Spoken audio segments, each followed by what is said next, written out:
ಕುಲಕರ್ಣಿಗೆ ಮತ್ತೊಂದು big shock ಎದುರಾಗಿದೆ. ಶಾಸಕ ಸ್ಥಾನದಿಂದ ಅನರ್ಹಗೊಂಡಿದ್ದಾರೆ ವಿನಯ್ ಕುಲಕರ್ಣಿ ಅನ್ನುವಂತಹ ಮಾಹಿತಿ. ಈಗ ಧಾರವಾಡ ಗ್ರಾಮೀಣ ಕ್ಷೇತ್ರದ ಶಾಸಕರಾಗಿರುವಂತಹ ವಿನಯ್ ಕುಲಕರ್ಣಿಗೆ ಇದು ಬಿಗ್ ಶಾಕ್. ಯೋಗೇಶ್ ಗೌಡ ಹತ್ಯೆ ಕೇಸ್ನಲ್ಲಿ ಈಗ ಜೀವಾವಧಿ ಶಿಕ್ಷೆಯನ್ನ ಕೂಡ ವಿಧಿಸಲಾಗಿದೆ.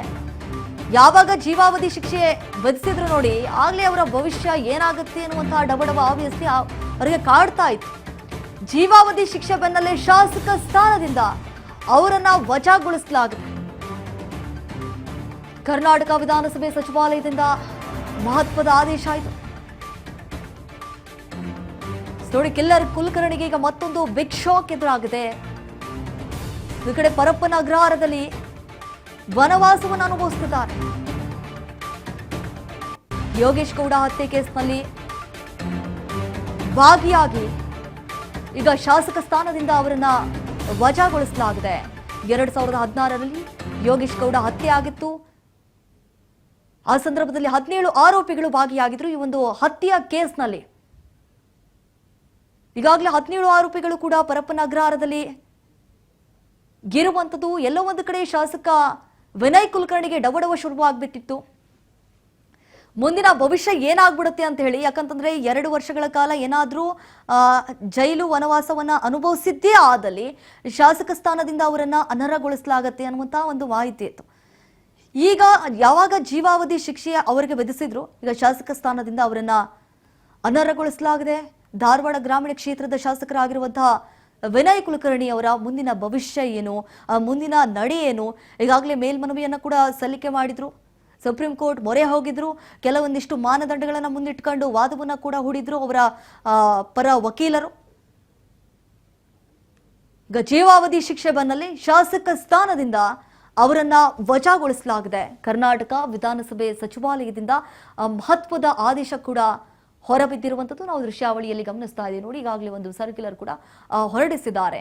ಮಹತ್ವದ ಆದೇಶವನ್ನ ಕೂಡ ಈಗಾಗಲೇ ಹೊರಡಿಸಿರುವಂಥದ್ದು. ಶಾಸಕ ಸ್ಥಾನದಿಂದ ಅವರನ್ನ ವಜಾಗೊಳಿಸಲಾಗಿದೆ ಅಂತ ಹೇಳಿ. ಈಗ ನಿಜಕ್ಕೂ ಇದು ಬಿಗ್ ಶಾಕ್. ಜನಪ್ರತಿನಿಧಿ ಕಾಯ್ದೆ 1951ರ ಪ್ರಕಾರ ಅನರ್ಹ, ಜೈಲಿನಿಂದ ರಿಲೀಸ್ ಆದ್ರೂ 6 ವರ್ಷ ಚುನಾವಣೆಗೆ ಸ್ಪರ್ಧೆ ಮಾಡುವಂತಿಲ್ಲ ಅನ್ನುವಂತಹ ಒಂದು ರೂಲ್ಸ್ ಇದೆ. ಕಿಲ್ಲರ್ ಕುಲಕರ್ಣಿಗೆ ಈಗ ಮತ್ತೊಂದು ಬಿಗ್ ಶಾಕ್ ಎದುರಾಗಿದೆ. ನೋಡಿ, ಒಂದು ವೇಳೆ ಏನಾದರೂ ಅವರು ಶಾಸಕ ಸ್ಥಾನದಿಂದ ಈಗಾಗಲೇ ಅವರನ್ನ ವಜಾ ಮಾಡಲಾಗಿದೆ ಬಿಡಿ. ಮತ್ತೊಂದು ಕಡೆ ಈಗ ಮುಂದೆ ಅವರ ಭವಿಷ್ಯ ಏನು, ಮುಂದಿನ ನಡೆ ಏನು, ಏನಾಗುತ್ತೆ ಈ ಒಂದು ಪ್ರಕರಣದಲ್ಲಿ, ಯಾವ ತಿರುವನ್ನ ಪಡೆದುಕೊಳ್ಳುತ್ತೆ ಅನ್ನೋದೇ ಈಗ ಒಂದು ದೊಡ್ಡ ಯಕ್ಷ ಪ್ರಶ್ನೆಯಾಗಿ ಉಳಿದುಬಿಟ್ಟಿದೆ. ಈಗ ಪರಪ್ಪನ ಅಗ್ರಹಾರದಲ್ಲಿ ಇರುವಂಥದ್ದು ಸಾಕಷ್ಟು ವಿಷಯಗಳನ್ನ ಮುಂದಿಟ್ಕೊಂಡು ಅವ್ರ ಮಕ್ಕಳು ಇದ್ದಾರೆ, ಕೆಲವೊಂದಿಷ್ಟು ವಿಷಯಗಳನ್ನ ಮುಂದಿಟ್ಕೊಂಡು ಸುದೀರ್ಘವಾಗಿ ವಾದವನ್ನ ಹೂಡಿದ್ರು. ಈಗ ಇನ್ ಕೇಸ್ ಜೈಲಿನಿಂದ ರಿಲೀಸ್ ಆಗಿದ್ರು ಕೂಡ ಅವರು 6 ವರ್ಷ ಈ ಚುನಾವಣೆಯಲ್ಲಿ ಸ್ಪರ್ಧೆ ಮಾಡಂಗಿರ್ಲಿಲ್ಲ. ಸೊ ಈಗಾಗಲೇ ಅವರನ್ನ ವಜಾಗೊಳಿಸಲಾಗಿದೆ. ಶಾಸಕ ಸ್ಥಾನದಿಂದ ಈಗಾಗಲೇ ವಿನಯ್ ಕುಲಕರ್ಣಿ ಅವರು ಅನರ್ಹಗೊಂಡಿದ್ದಾರೆ. ನಿಜಕ್ಕೂ ಇದು ಬಿಗ್ ಶಾಕ್. ಒಂದು ಕಡೆ ಜೈಲಿನಲ್ಲಿ ಇರೋಕ್ಕಾಗ್ತಾ ಇಲ್ಲ, ಬಿಡಕ್ಕಾಗ್ತಾ ಇಲ್ಲ, ಸಾಕಷ್ಟು ಬಾಧೆ ಪಡುವಂತಹ ಪರಿಸ್ಥಿತಿಗೊಳಗಾಗ್ಬಿಟ್ಟಿದ್ದಾರೆ. 2016ರಲ್ಲಿ ಯೋಗೇಶ್ ಗೌಡ ಹತ್ಯೆ ಕೇಸ್ನಲ್ಲಿ ಶಾಮೀಲಾಗಿದ್ದಂತಹ ವಿನಯ್ ಕುಲಕರ್ಣಿ ಅವರು ಸಾಕ್ಷ್ಯ ನಾಶ ಮಾಡಿದ್ರು. ಈ ಆರೋಪಿಗಳನ್ನ ಮುಂದೆ ಬಿಟ್ಬಿಟ್ಟು ಹತ್ಯೆಯನ್ನ ಕೂಡ ಮಾಡಿಸಿದ್ರು. ಇದು ನಿಜಕ್ಕೂ ಈಗ ಬಿಗ್ ಶಾಕ್ ಎದುರಾಗಿದೆ. ಇದ್ರ ಬಗ್ಗೆ ಮತ್ತಷ್ಟು ಮಾಹಿತಿಯನ್ನು ಕೊಡ್ತಾರೆ ನಮ್ಮ ಪ್ರತಿನಿಧಿ ಬಸವರಾಜ್ ಹೂಗಾರ್. ಈಗ ಫೋನ್ ಸಂಪರ್ಕದಲ್ಲಿ ಜಾಯ್ನ್ ಆಗಿದ್ದಾರೆ. ಬಸವರಾಜ್ ಹೂಗಾರ್, ನಾವು ಗಮನಿಸಿದಾಗೆ ಈಗ ನಿಜಕ್ಕೂ ಇದು ಬಿಗ್ ಶಾಕ್. ಶಾಸಕ ವಿನಯ್ ಕುಲಕರ್ಣಿ ಅವರಿಗೆ ಈಗಾಗಲೇ ಅವರನ್ನ ವಜಾ ಮಾಡಲಾಗಿದೆ. ಹಾಗಾದ್ರೆ ಮುಂದಿನ ನಡೆ ಏನು ಅಂತ ಹೇಳಿ ಇದ್ರ ಬಗ್ಗೆ ಹೆಚ್ಚಿನ ಡೀಟೇಲ್ಸ್ ನೀಡ್ತಾ ಹೋಗುತ್ತೆ. ಶಾಸಕರು ಆಗಿದ್ರು ವಿನಯ್ ಕುಲಕರ್ಣಿ ಅವರು. ಆದ್ರೆ ಅವರಿಗೆ ನ್ಯಾಯಾಲಯ ಒಂದು ಶಿಕ್ಷೆ ಪ್ರಮಾಣ ಘೋಷಣೆ ಆದಂತ ಸಂದರ್ಭದಲ್ಲಿ ಇದೀಗ ಅವ್ರನ್ನ ಶಾಸಕ ಸ್ಥಾನದಿಂದ ಅನರ್ಹ ಕೂಡ ಬಯಸಿರ್ತಕ್ಕಂಥದ್ದು. ಹಾಗಾಗಿ ಈಗಾಗಲೇ ನ್ಯಾಯಾಲಯದಲ್ಲಿ ಕೂಡ ಅವರಿಗೆ ಶಿಕ್ಷೆ ಪ್ರಮಾಣ ಘೋಷಣೆ ಆಗಿದೆ. ಅವರು ಕೂಡ ಮುಂದಿನ ಹಂತದಲ್ಲಿ ನ್ಯಾಯಾಂಗದ ಹೋರಾಟವನ್ನು ಕೂಡ ಮಾಡ್ಲಿಕ್ಕೂ ಕೂಡ ಸಿದ್ಧತೆ ಮಾಡ್ಕೊಳ್ತಾ ಇದ್ದಾರೆ. ಆದ್ರೆ ವಿಧಾನಸಭೆಯಿಂದಲೂ ಕೂಡ ವಿಧಾನಸಭೆಯ ಸದಸ್ಯತ್ವ ಸ್ಥಾನದಿಂದ ಅವ್ರನ್ನ ಅನರ್ಹ ಕೂಡ ಗೊಳಿಸಿರ್ತಕ್ಕಂಥದ್ದು. ಯಾಕಂತಂದ್ರೆ ಶಿಕ್ಷೆ ಪ್ರಮಾಣ ಘೋಷಣೆ ಆದಂತಹ ಹಿನ್ನೆಲೆಯಲ್ಲಿ ಕೂಡ ಈಗ ವಿಧಾನಸಭೆಯ ವಿಧಾನಸಭೆಯಿಂದಲೂ ಕೂಡ ಅವ್ರನ್ನ ಅನರ್ಹಗೊಳಿಸಿರ್ತಕ್ಕಂಥದ್ದು. ಪ್ರಮುಖವಾಗಿ ವಿನಯ್ ಕುಲಕರ್ಣಿ ಅವರು ಕೂಡ ಧಾರವಾಡದ ವಿಧಾನಸಭಾ ಕ್ಷೇತ್ರದ ಶಾಸಕರು ಕೂಡ ಆಗಿದ್ರು. ಈಗಾಗಲೇ ಅವರಿಗೆ ನ್ಯಾಯಾಲಯದಿಂದ ಶಿಕ್ಷೆ ಪ್ರಮಾಣ ಘೋಷಣೆ ಆದಂತ ಸಂದರ್ಭದಲ್ಲಿ ಒಂದಿಷ್ಟು ಹಿಂದೇಟು ಕೂಡ ಹಾಕ್ಲಾಗ್ತಾ ಇದೆ ಅನ್ನುವಂತ ಅನರ್ಹಗೊಳಿಸೋದಕ್ಕೂ ಕೂಡ ಹಿಂದೇಟು ಹಾಕ್ತಾ ಇದ್ದಾರೆ ಸರ್ಕಾರ ಅನ್ನುವಂಥದ್ದು ಕೂಡ ಆರೋಪಗಳಿದ್ವು.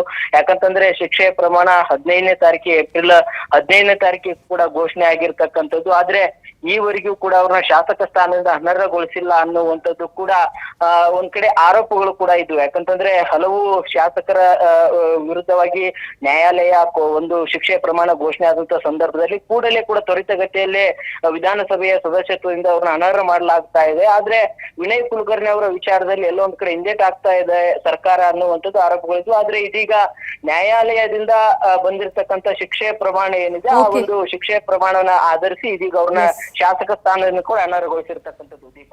S Basavaraj Hugar, thank you ತುಂಬ ಮಾಹಿತಿಗಾಗಿ. ಎಸ್ ನೋಡಿ, ನಿಜಕ್ಕೂ ಇದು ಬಿಗ್ ಶಾಕ್ ಅಂತ ಹೇಳ್ಬೋದು. ಶಾಸಕ ವಿನಯ್ ಕುಲಕರ್ಣಿ ಅವರಿಗೆ ಕೆಲವೊಂದಿಷ್ಟು ಈಗಾಗಲೇ ನೋಡಿ ಹೇಳದಾಗೆ ಬಿಜೆಪಿ ಪಕ್ಷ ಕೂಡ ಆರೋಪ ಮಾಡಬಹುದಿತ್ತು ಮುಂದೆ, ಯಾಕೆ ಈ ರೀತಿಯಾಗಿ ನೀವು ಕ್ರಮವನ್ನ ಕೈಗೊಳ್ತಾ ಇಲ್ಲ, ಯಾಕೆ ವಜಾಗೊಳಿಸ್ತಾ ಇಲ್ಲ ಅಂತ ಹೇಳಿ ಮುಗಿಬೀಳುವಂತಹ ಸಾಧ್ಯತೆ ಇತ್ತು. ಆದ್ರೆ ಈಗ ಒಂದು ಮಹತ್ವದ ಆದೇಶವನ್ನ ಕೂಡ ಈಗಾಗಲೇ ಹೊರ ಹಾಕಿದ್ದಾರೆ.